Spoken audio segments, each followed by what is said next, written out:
everybody, and welcome back to Love is Strange. So we already did the Rachel route and we're now doing the Chloe Price route.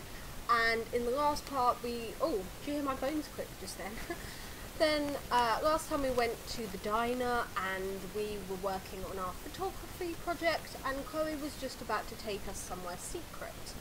So let's carry on and get into it. Chloe had pulled the beanie off her head and tugged it down over my eyes as soon as we got into the truck. I'd wanted to pull it off, but she levied the vague threat of swift retribution against me. Remembering all the retaliatory pranks she had unleashed on those who had dared to oppose her in our childhood, I decided to play along. Even with my eyes covered, I'd felt the excitement radiating off of her for the entire drive. I can't deny I'm eager to see what Chloe has in store when the truck finally rolls to a stop. Sit tight. I hear the car door open and close. It sounded more like a punch. Then a moment later I feel the door on my side open. She leans across my body, unbuckling my seatbelt for me and wrapping a hand around my elbow to guide me out of the cabin. I stumble anyway, my clumsiness trumping Chloe's best efforts to help me. She catches my weight against her body, steadying me with one hand on my hip, the other still gripping my arm. Whoa there. Sorry. I can feel myself blushing, for once grateful that the beanie obscures so much of my face. You okay? Her voice is so close and quiet. The gentle pressure of her fingers against my hip makes my heart beat faster, and I nod dumbly. You ready? I can hear the excitement in her voice. A fluttery feeling blooms in the pit of my stomach. I'm excited too. Yeah. Chloe yanks the beanie off my head and I squint against the sudden explosion of light. Oh. I look around, taking in the heaps of rusted metal, the scraggly weeds, the towering evergreens looming in the background. It's amazing. Wow, Chloe. It's dorky, but I'm actually kind of awestruck by the atmosphere of the place. There are so many things around. Old vehicles, decommissioned signs, busted appliances, everything with its own story, each piece a unique offering. That's a really cool way to look at it. This place is perfect. Chloe beams at me, shoving her hands in her back pockets and rocking back on her heels. You think so? Yeah. God, I could get so many cool shots here. I'm so glad you can see it, you know? The potential here. Chloe trails off, looking thoughtful. After a beat of silence, she turns around, fixing me with a mischievous smirk. Let me show you around. Chloe takes off with a little skip, grabbing the sleeve of my sweater and pulling me behind her. She leads me on a whirlwind tour around the yard. We weave between stacks of rusted out car bodies, pick our way carefully through jagged metal and broken glass, around a field of dented metal drums and old tyres and rebar. It doesn't take long for me to start to understand just what Chloe loves about this place. There's a sort of serenity here, among all the wrecks and the refuse. It's kind of beautiful. Chloe drags me over to an old trawler and offers to boost me up over the side. I decline. That thing looks like tetanus waiting to happen, but Chloe just shrugs and hauls herself up over the side with a cheerful disregard for her own personal safety. It sounds like her.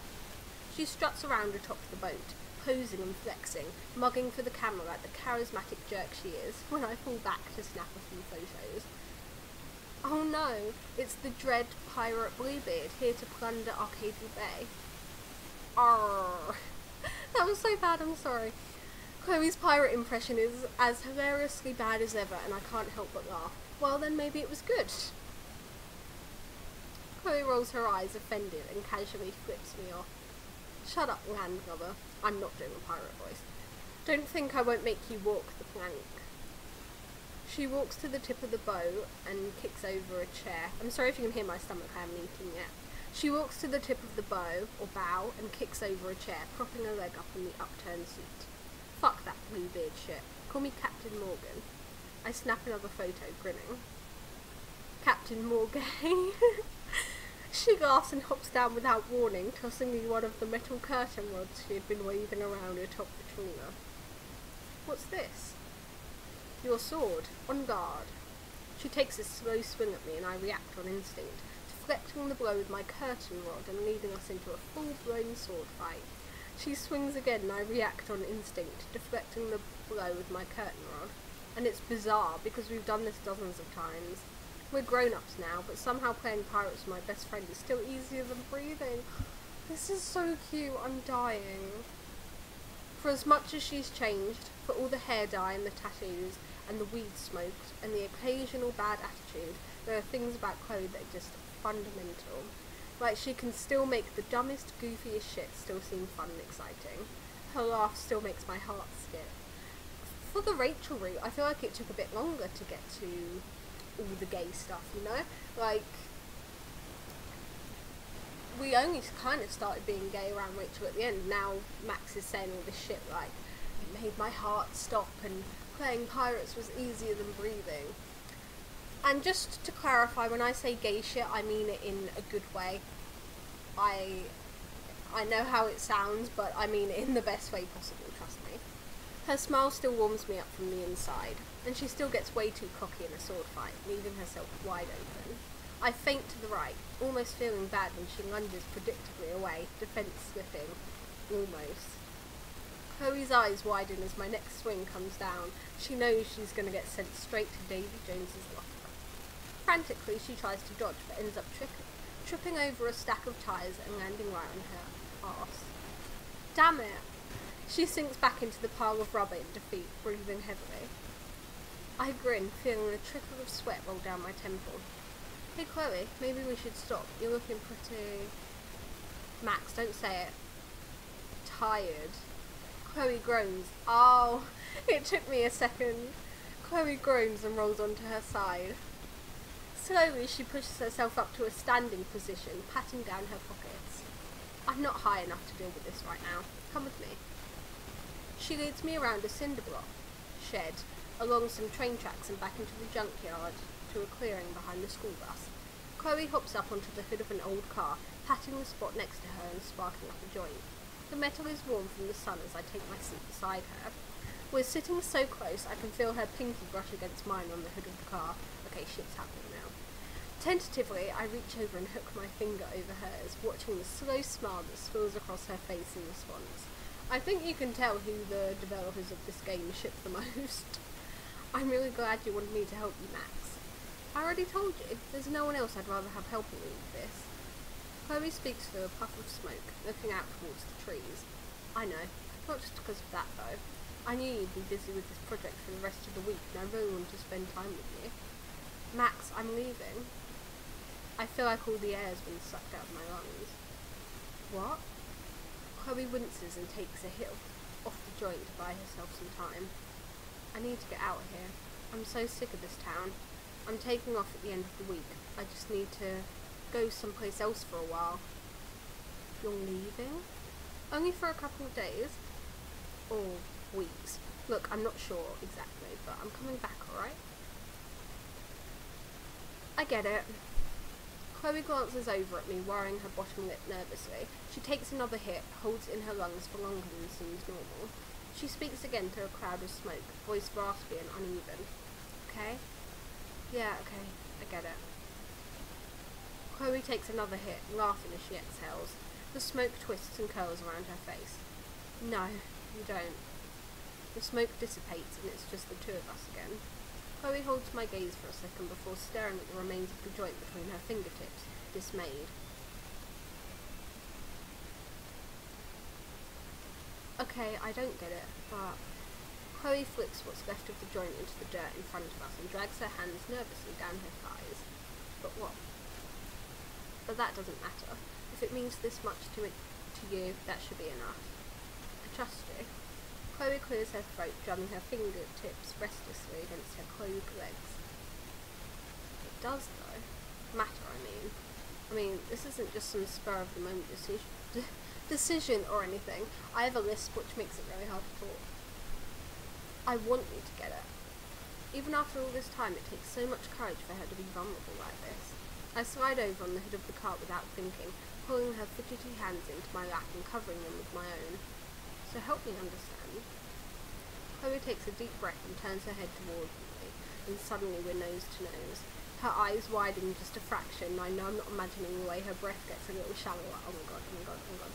I'm frozen in place. Damn! That actually kind of scared me. Jump scare?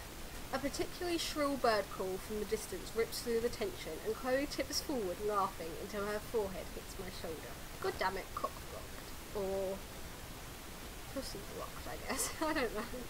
I roll my eyes and try to push her off, but she just leans into me harder until I give up and let her guide me onto my back. My heart's racing, but I'm laughing too hard, I guess that's supposed to say. And at least from this angle she can't see how red my face is. After a few moments our giggles die away and we let the silence linger. The weight of the sun overhead, of Chloe's body next to me, of the conversation we're waiting to have, presses down around me. She sits up, pulling me with her. I've never been out of Arcadia Bay, Max, and sometimes it feels like I'll never be able to. And that's terrifying. I don't expect you to really understand, but I need you to trust that this is what I want. This is what I need right now, okay? It's rare to see Chloe so earnest. I smile despite the lump in my throat, the tightness in my chest. Okay. Chloe slumps forward a little, relieved, and I finally get how tense she was before. This must have been eating her up.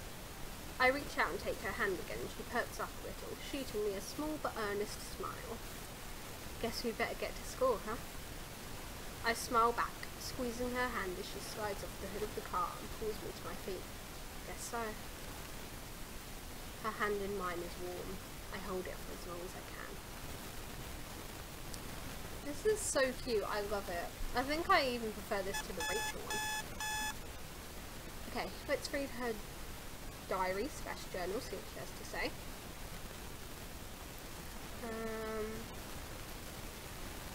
Ooh.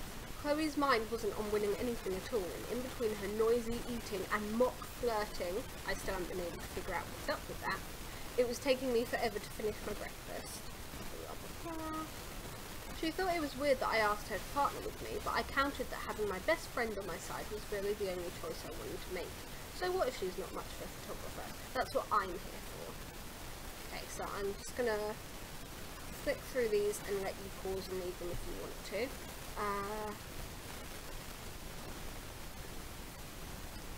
Okay.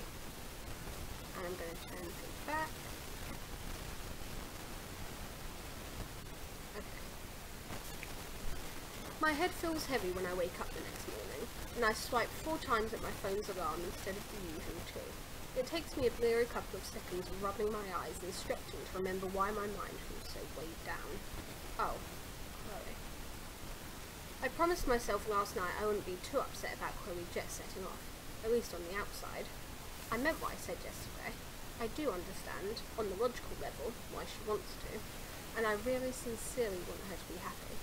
And it would make me the biggest hypocrite in Oregon to call her out on leaving me behind in Arcadia Bay as she goes off to explore the world. I know that. But I've loved having her back in my life. It's taught me that some people really are irreplaceable. Chloe most of all. I'm not crazy about the idea of losing her again. Yeesh. Right after I told myself I wouldn't be mopey too. Time to get it together, self. I roll out of bed, start pulling my clothes and things together. What's really important now is to focus on Chloe, make the most of our time together. I'll need to get morning muzziness out of my head first, but I'd really like to do something special for her. Make sure her parting memories of Arcadia Bay are good ones. Give her a compelling reason to come back. I mean, it would be hard, but we can always go with her. Okay, Max, you're going to miss Chloe. How about we dwell on that after she's actually left? Oh, and we're going to need to take a photo. And a good photo. An award-winning photo. Sometimes I feel like time is actively working against me. Time to go splash some water on the face.